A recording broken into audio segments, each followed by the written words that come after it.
makikilala natin ang isang caricature artist na kanina pang busy sa paggawa ng caricature, mga depiction ng kanilang caricature sa ating staff dito sa LTE. Pero okay lang daw yun dahil talaga naman nag-e-enjoy siya. At dahil nga gusto niya ang ginagawa niya, napangangalagaan niya rin ang kanyang mental health. Aba, mood booster din ang pagdodrawing. Alam natin yan, ha? Let's welcome sa ating Net25 Studios ang ating napaka-generous at napakahusay na caricature artist, si Sir Marlon Ang. Good morning! Mula sa May Kawayan, Bulacan po siya! Magandang umaga po. Magandang umaga po. Magandang umaga po. Please sit down, please sit down. Ayan, alam ko ito pong special chair nyo po at yung inyong special na mga kagamitan. Ayan, ang ganda po ng, may specialized, parang specialized pa po ang ating pad, yung kanyang drawing pad. Sketch pad. Okay.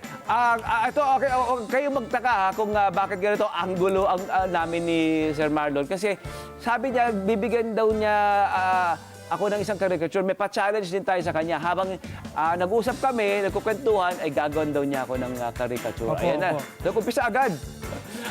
Sir Marlon, balita ko po, isa po kayong fine arts graduate. At kailan po kayo nagsimulang mag-focus sa pagiging caricature artist? Kasi matagal na po kayong artist, pero itong pagiging caricature artist, kailan po nag-umpisa? Nagsimula ko 2017 po ng January po noon eh. Mga 7 years lang pa lang po. Opo. At bakit po, paano po kayong nalipat mula sa yung mga talaga namang complicated at mabusisi na artwork, caricature po ang inyong Una-una sir, madali siyang gawin eh. Hindi siya madaling gawin.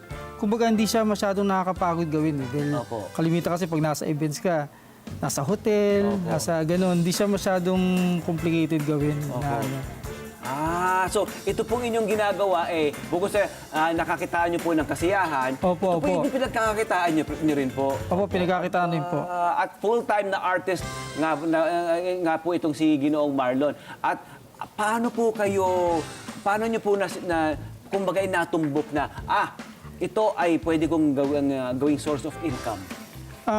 Naging ko siya ng source of income talaga dahil siya, yung bukod sa madali nga siyang gawin, madaling, kumbaga, yung time na, marami tayong kasi meron tayong mga pagkakataon, di ba, na alam natin meron yan, yung talento narito, di ba?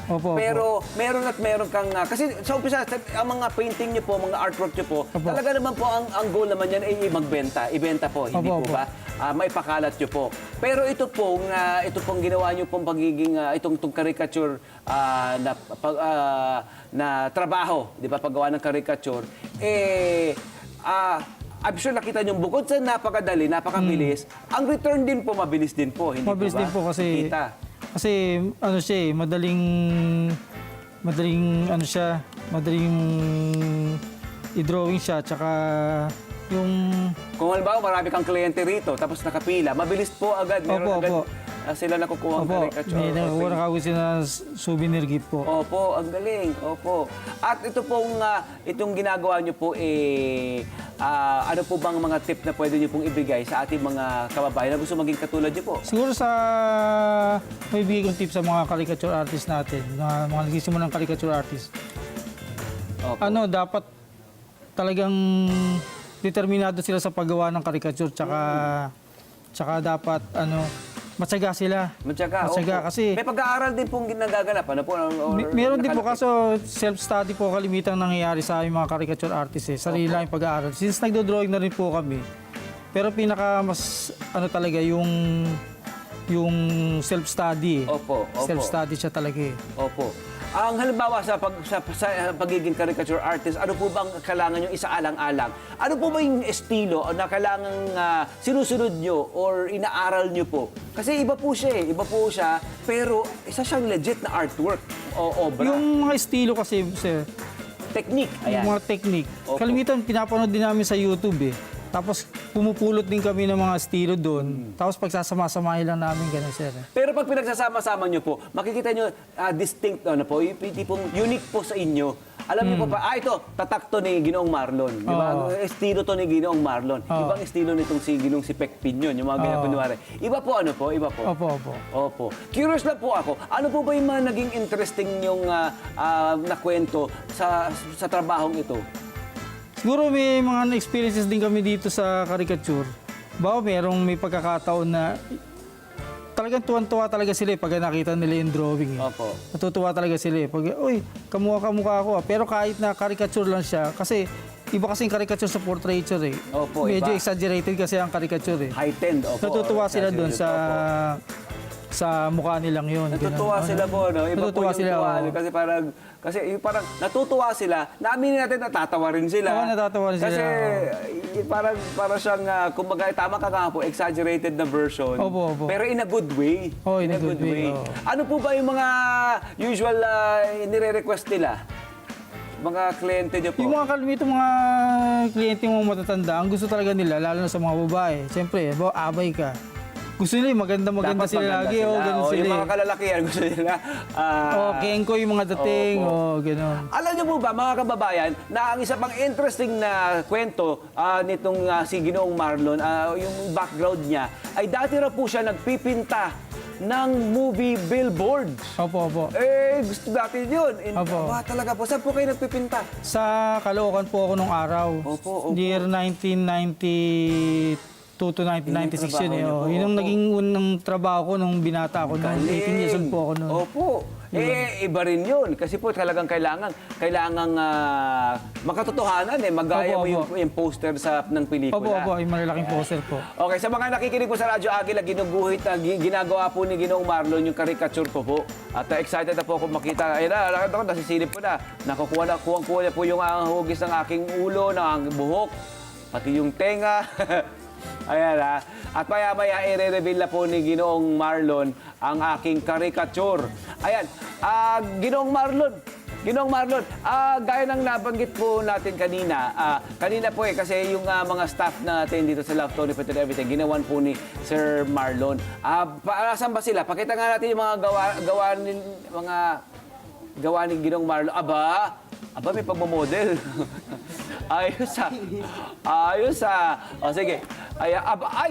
Ito pa yung isa pang kandidata. Excuse me. Ayan. Wow. At may frame agad sa kanya. Tabi po kayo, tabi po kayo. Dito po kayo, ma'am. Tabi po kayo dito sa mga natin. Sorry ito po. si Pat. Ang ganda oh. May palipistik pa oh. Ayos ah. Nirequest mo may lipstick ka, no? Tama si Sir Marlon eh. Oo sabi niya, sinisiguro yung magaganda nga naman, syempre. Wow, ito shades. Hindi na sa eyeglass. Ito, shades. Si Brian, transition eyeglass. Iganyan mo, iganyan mo. Brian, ganyan mo, Brian. Sabi mo, ayos ah. Wow! Ganda. Ito naman si Kai. Kuwang-kuha! Ang galing nga eh! Galing! Ang galing, Galing ka naman sa mukha mo. At si Lovelia, si Love Anuver, oo nga. Hi, girl. So pretty. Nakakatuwa. Iba nga naman yung Diba? yung tuwa na ibinibigay. Tsaka tama yung sinasabi niya eh.